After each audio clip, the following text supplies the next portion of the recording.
Kids Radio. Start your hands to clapping or tap your little toe. Tune in to Kids Radio and listen, we're ready to go. Long ago, in a certain village, lived an old man and his wife. They were quite old and they never had any children of their own.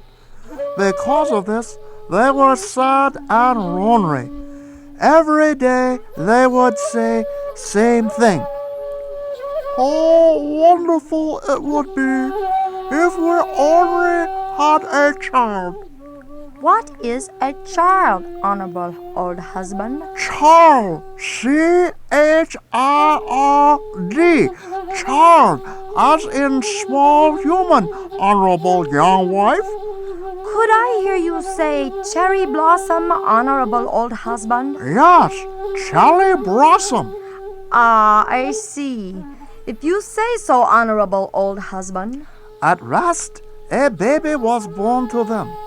Although he was strong and healthy, baby was no bigger than Pelson's thumb. The old man and his wife were at first surprised. What? There must be some mistake. This boy only as tall as grasshopper. Father, what is a grasshopper? But they soon grew content with their new son. They brought him up with loving care, calling him Isangboshi, which means the Inchling. That's pronounced Inchling, not Inchring. You talk just like my father. As time passed, Inchling grew no bigger. He could dance and sing well, but he was just as small as ever. When he was 13 years old, he's still no higher than his father's ankle bone, and the boy was disheartened too. Well, wouldn't you be? Here I am busting out all over with talent, 13 years old, and vaudeville hasn't even been invented yet. I could be cleaning up.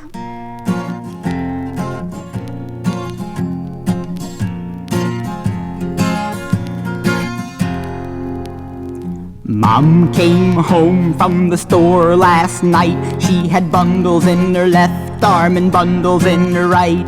She asked me why I'd left the door unlocked and why I was walking round in my socks while the dog was sleeping on my nice clean bed. Why I hadn't done a single thing, she said. Why the ice cream had melted on the kitchen stove. I didn't let the cat out when he had to go. Why my friends were over for cookies and milk. Why the cookies were gone and the milk was spilt. Why the goldfish were missing and the cat looked fed. And who was doing jumping jacks in my bed. And with groceries in hand, she went through the door. Didn't see my roller skate on the floor. She started to fall, her face turned green. And me, I said, but I'm just 13.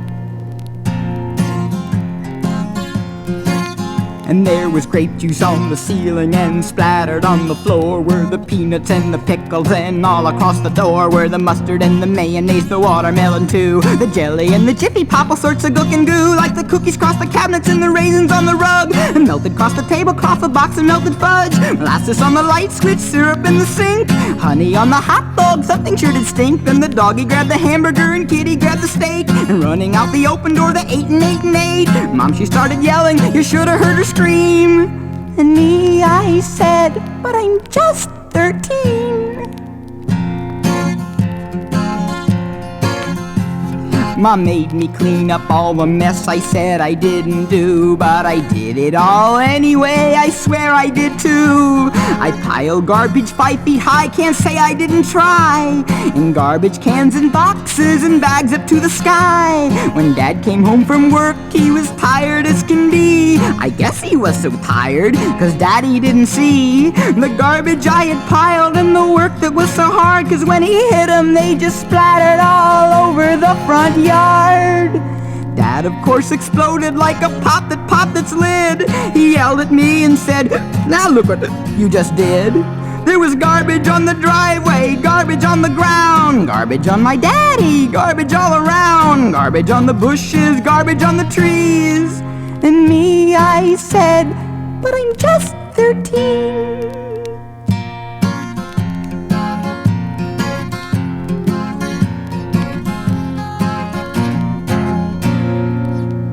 We'll return for more Kids Radio Show after this.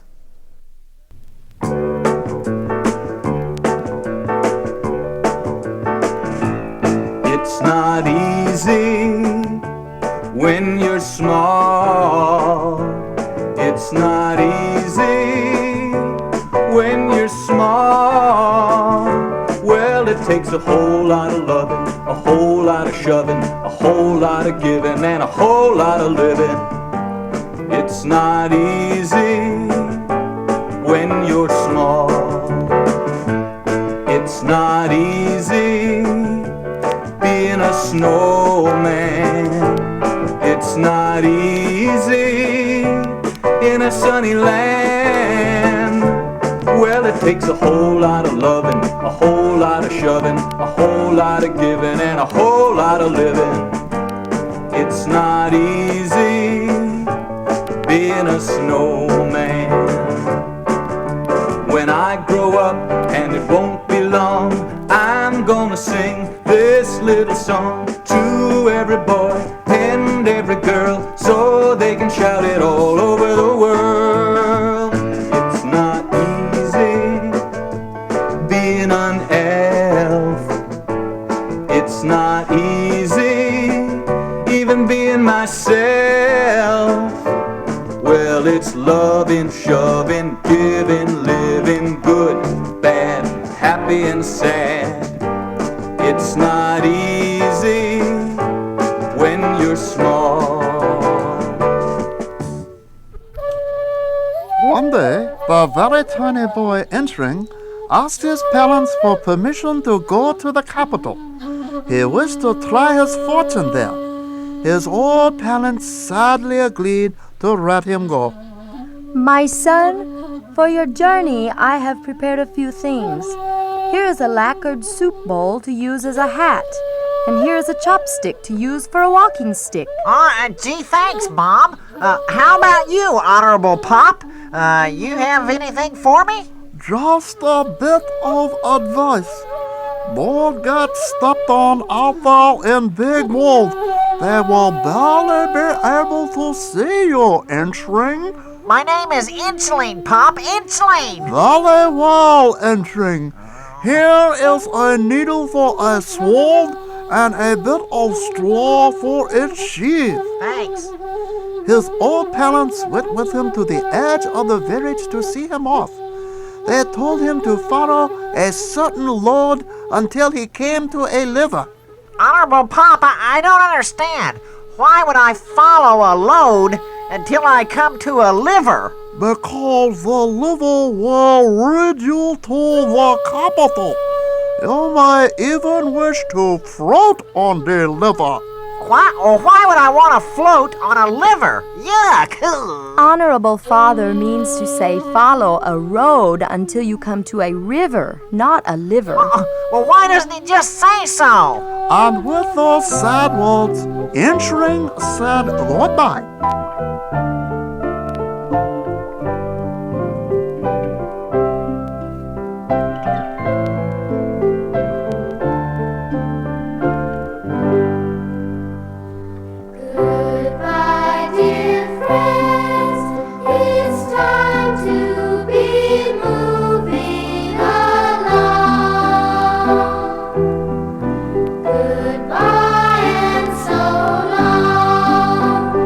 We'll meet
As Inchling was walking down the road looking for the liver, he met an ant.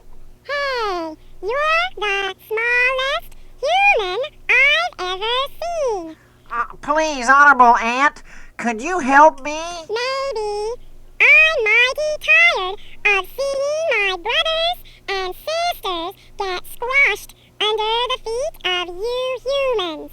Why should I help you? Well, because I'll make people more aware of small creatures like you and I, and then they'll be more careful. Well, it's worth a try. I've got nothing to lose. What can I do for you, small fry? The name is Inchling. Which way is the liver? You want liver? Yuck! I'm an ant, and even I can't stand the stuff. Oh, no, I mean, which way is the river? Oh, the river! That's simple. Just follow the path of dandelions you see to the side of the road here. They'll take you right up to the river. Good luck, kid. I've got an appointment with a picnic lunch basket. See you around. Following the ant's advice, Inchling followed path of dandelions. The dandelions were as tall as Inchling, and they bobbed and waved their fluffy heads at him as he walked through them. They all seemed to have faces like Leo lions, but Inchling held himself tall as he could and said out loud, Dandelions never roar.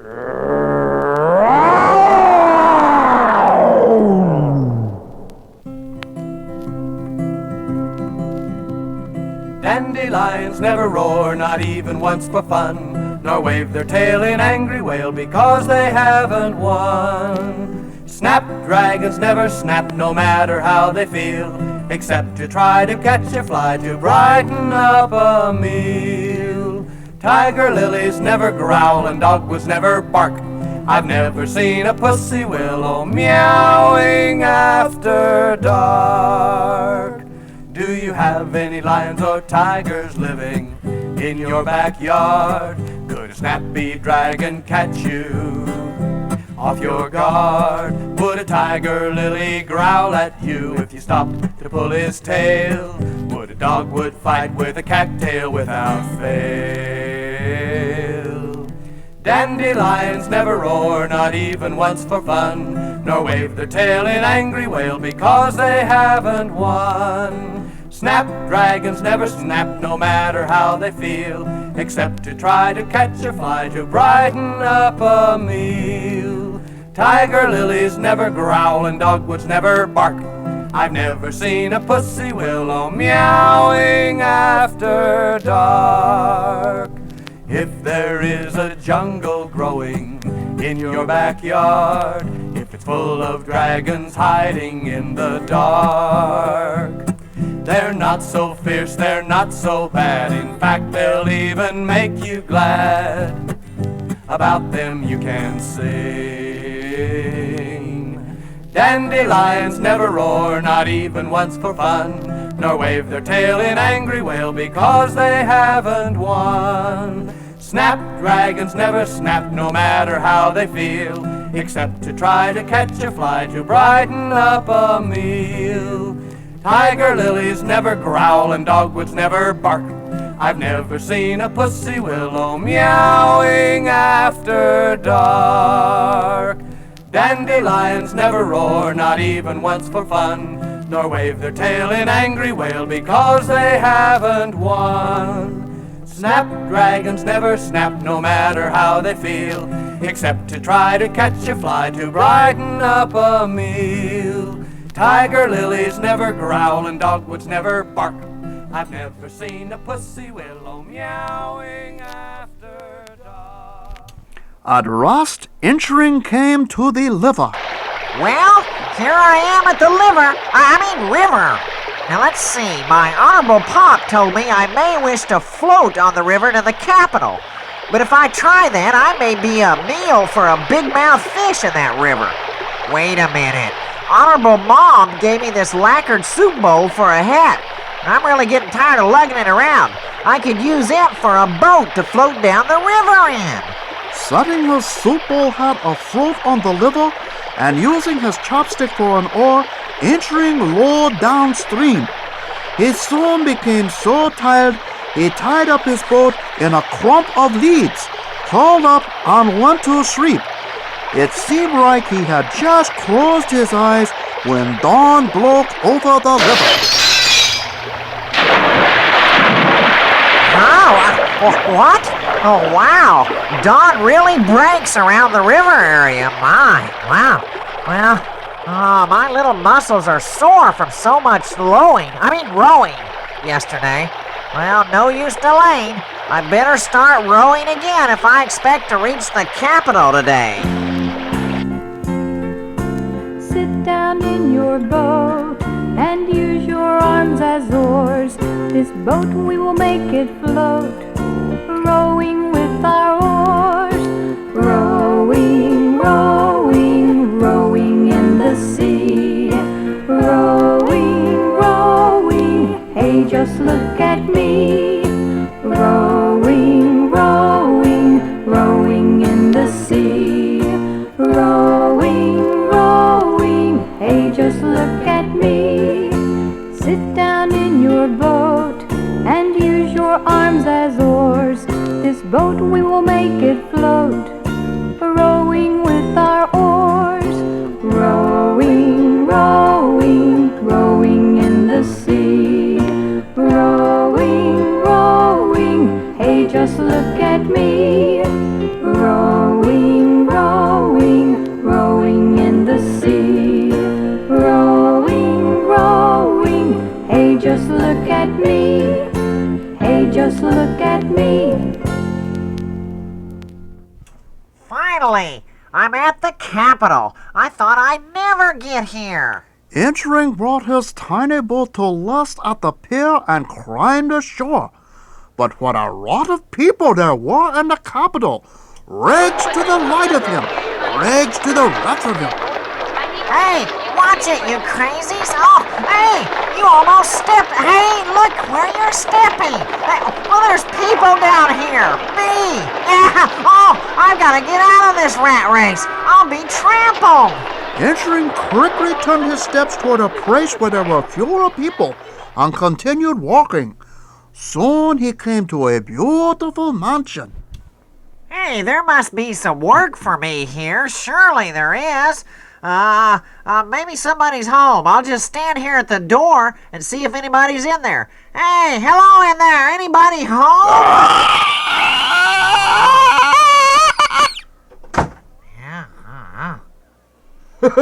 Now that's odd. I could swear I heard someone out here yelling, but I don't see anyone around. That's because I'm down here, underneath your Japanese clogs. What? Hey, so you are. My, you're a tiny fellow, aren't you? You gave me quite a start when I looked under my clog. I'm lord of this honorable mansion, so what can I do for you, my little fellow? Here, let me hold you up in my hand so I can talk to you face to face. Well, to be very blunt, I need a job. I think I can help out around your place. This joint looks just fine to me. well, what could such a tiny fellow as you do, anyway? With that challenge, Inchling blew out his tiny needle sword and slew a fly that flew by. All right, fly, get a little closer. Get a little closer. Touche, fly. He got me!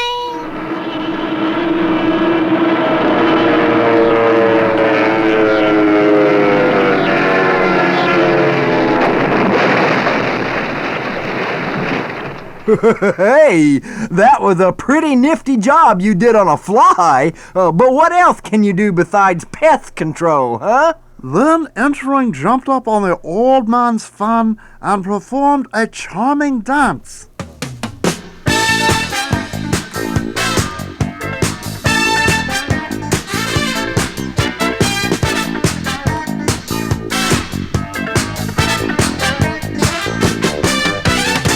Everybody's body's a dancing machine.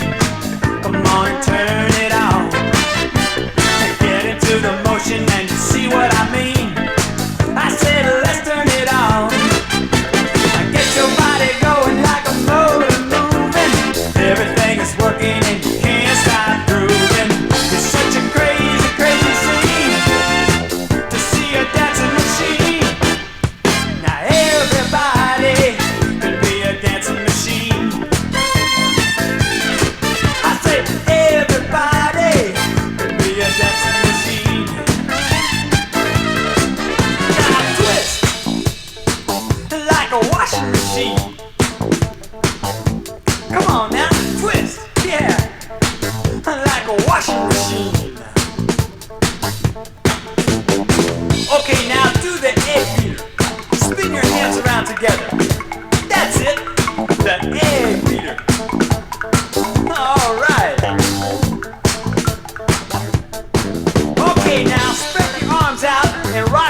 That's it, a robot.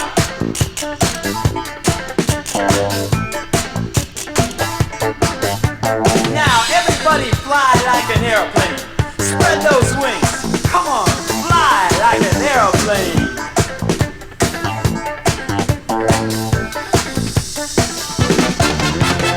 Everybody's body is a dancing machine. Come on and turn it on. Get into the motion and you'll see what I mean. I said let's turn it on. I get your body going like a motor moving. Everything is working and you can't stop grooving. Such a crazy, crazy scene to see a dancing machine. Now everybody get into your dancing machine.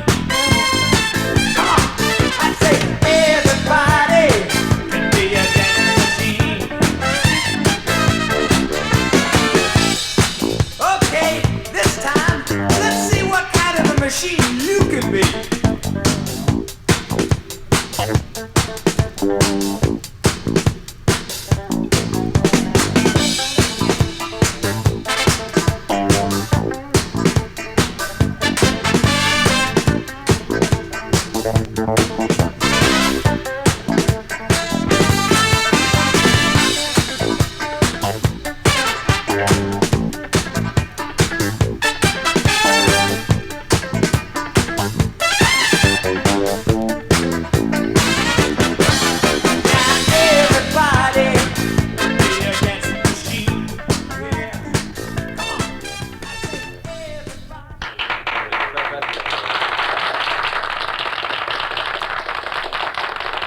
When Inchling finished his dance, he heard a lot of clapping. It seems the people of the mansion had gathered to watch him dance. Inchling was at once hired by the old lord and went to live in the mansion. But things are never just that easy, right? Right. We'll return with more Kids Radio Show in a moment.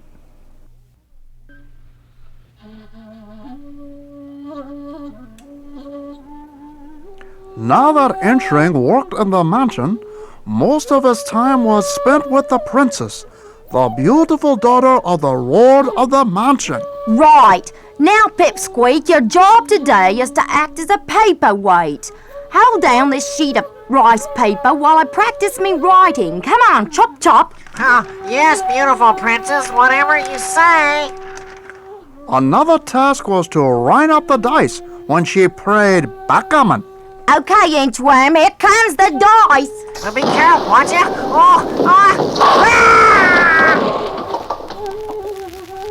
Many years passed in this way, and the princess came to love Inchling very much. One day, Inchling accompanied the beautiful princess and her companions on a visit to the famous Kiyomitsu temple. On the way back to the mansion, 3 demons, one black, one red, and one green, suddenly jumped from behind a tree. The green demon and the black demon clutched large iron rods. The red demon held a magic mallet in his hand. We have come to kidnap the princess. The rest of you are free to go. Do it now or we will eat the bunch of you. How rude. These monsters are really being naughty.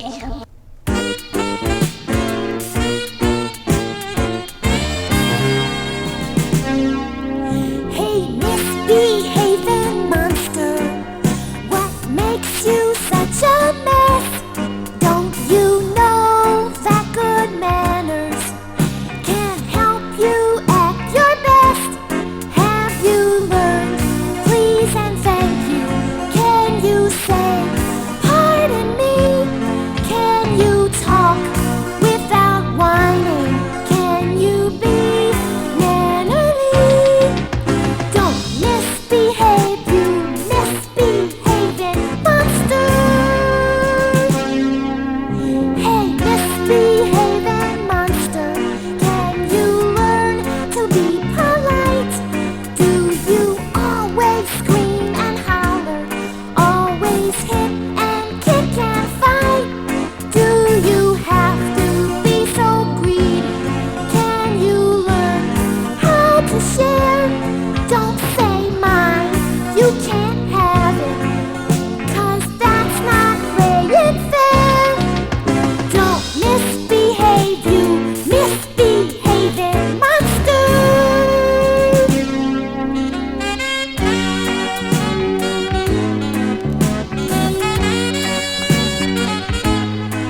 Okay, Princess, we've waited long enough. Let's get on with this kidnapping. You'll do no such thing. You'll have to take care of me first before you touch the princess. What? A little grasshopper like you, no problem, shorty. With that, Inchling leaped at the black demon with his tiny sword, jabbed at the demon's eyes until the demon was forced to run. Inchling then turned on the green demon. Jab, jab, jab went his sword. The green demon also turned and ran.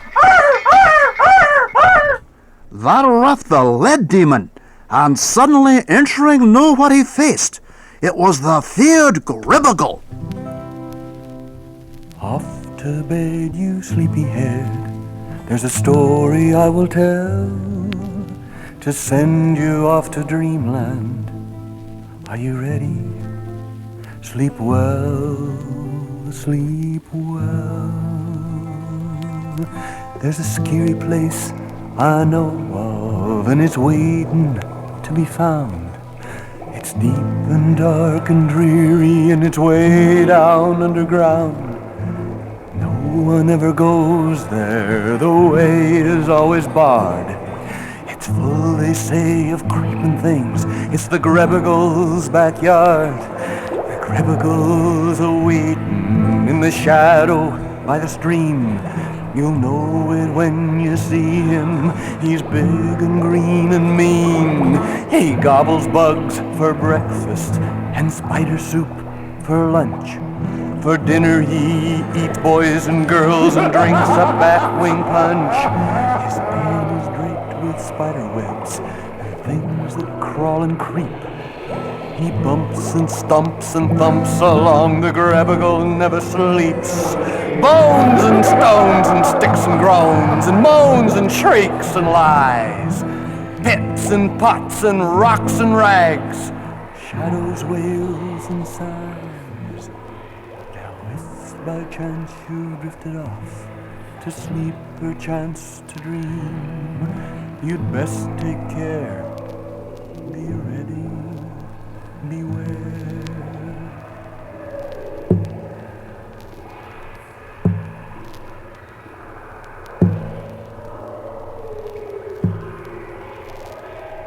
Gotcha.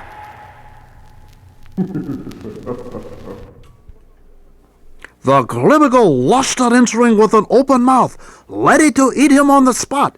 But Inchling quickly stripped behind the demon's teeth, and with his sword jabbed and stabbed in every direction. Yeah, there. How about a little of this and that, Gribigal? Yeah, I see you never brush your teeth at all either. Here's one right in the cavity. Stop it, I can't take it. I surrender. Quit poking at my gums and teeth with that sword. Stop, I surrender. Spit out, Inchling, you filthy beast! Gladly. Patooey. Ow! Hey! Now promise me you'll wash your teeth and comb your hair. You look disgusting, demon or not. I promise, I promise. I don't brush my teeth, and I never comb my hair. I don't clean my ears, got flies in my beard, and I don't care. And I never wash my face, and I never change my clothes. I got lint stuck in my belly button and dirt in between my toes. Whenever I ride on a train or bus, everyone makes room for me. I never use deodorant, and all my teeth are green. My teacher never calls on me, she's so afraid she'll faint. She says my grammar's good enough, but I'm almost sure it ain't.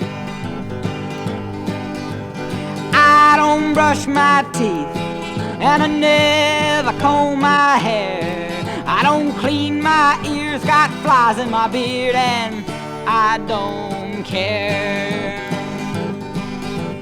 I never wash my face, and I never change my clothes. I got lint stuck in my belly button and dirt in between my toes. You can take a whiff if you want to, come close and you can smell. But let me tell you now that they say I don't smell so well. Skunks run away when I come round. My mother says, take a bath. When I try to touch the ceiling, nobody around me laughs.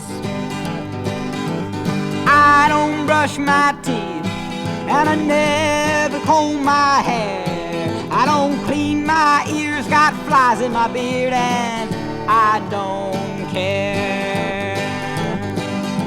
And I never wash my face, and I never change my clothes. I got lint stuck in my belly button and dirt in between my toes. My unshine shoes are tattered and torn, patches on my jeans. My socks have 16 holes in them. I won't wear anything that's clean.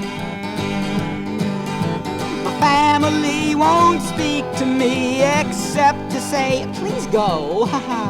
I know they do not like me, but I don't know why it's so. Except I don't brush my teeth, and I never comb my hair.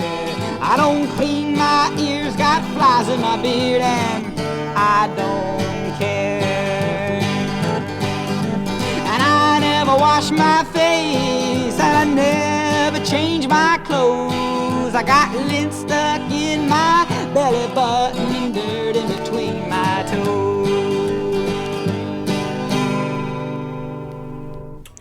The lead demon finally ran away, leaving the magic mallet he was carrying behind on the ground. The princess picked it up in her hand. Wish on the magic mallet and your wish will come true, princess. No, you've won the mallet in a fair and square fight with that ugly demon. You should be the first one to wish on it. Here, catch it. Whoa, whoa. Oh, pardon me, princess. Can you help me lift this mallet off my little body here? Oh, very well. There, now come on, wish. Well, my greatest wish is to be as tall as other men. Yeah. Oh, that goes ditto for me. I'm tired of running around with someone I have to carry in my purse. In the next instant, there stood before the princess a handsome and tall young man. Filled with joy, the princess and the handsome young man returned to the mansion. Inchling's blade deed became known throughout the land.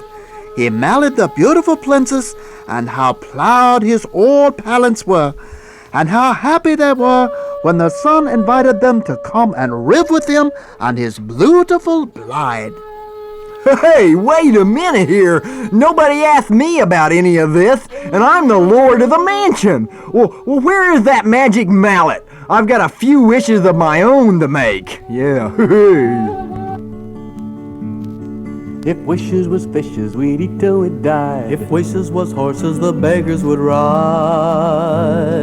If wishes was tree huts, we'd all climb inside. If wishes was tickles, we'd laugh till we cried. If wishes was daisies, we'd water all day. If wishes was brambles, we'd give weeds their way. If wishes was treetops, we'd climb up and stay. If wishes was spring, we'd have 12 months of May. If wishes came true and we wished on a star, we'd wish all night long on each star near and far. If we kept all those wishes all stashed in a sack, we'd each have a sack far too heavy to pack.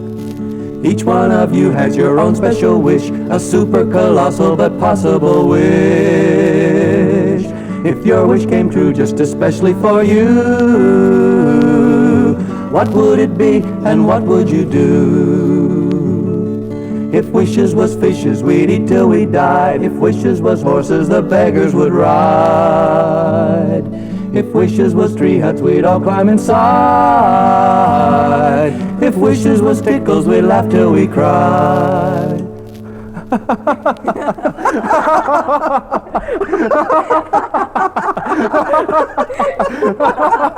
We'll return with the conclusion to Kids Radio Show after this.